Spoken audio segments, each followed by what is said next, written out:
What is up, everyone? Welcome back to Laner Geography. We are continuing the Alaska Hook exercise response should the United States drill for oil in Alaska's wilderness. Let's take a look at question 4. How can this chart be used to argue that drilling for oil in Alaska is a good idea? There are multiple ways you can answer this question. This is just one sample answer. The gap between domestic supply, what we drill at home, and U.S. consumption is growing steadily.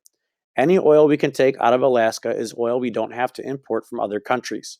Using our own oil can reduce energy dependency from high conflict countries in the world. So taking a look back at this chart here at the top, we talked about in 1970 how our supply in our own country and our consumption, the gap was very close.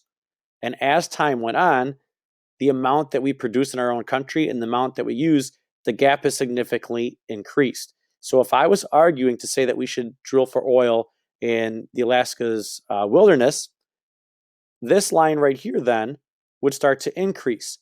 And as it increased, it would close the gap between the amount of oil that we consume and the amount of oil that we produce in our own country.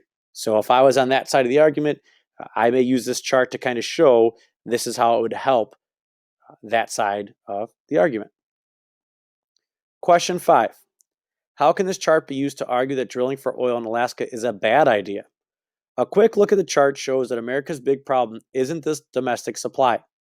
That is projected to stay pretty level the next few years. The problem is consumption, or the amount that we use. We can develop cars that are more energy efficient and rely less on oil.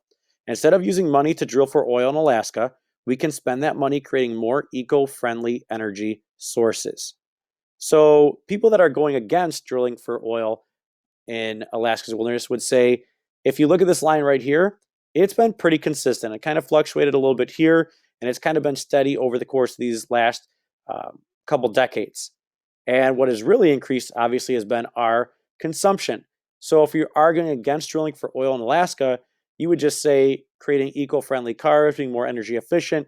Instead of having this line trend upward, maybe we could start to have it trend downward, and that would close the gap, which would also then lower our percentage of reliance on foreign oil. As you see the projection right now in 2025, we're getting close to almost 60, 70% area on here. So as that goes up, we would hope that that would start to trend down if we didn't drill and we focused on our consumption rather than our supply. So again, there's a lot of inferencing in looking at both of these charts right here.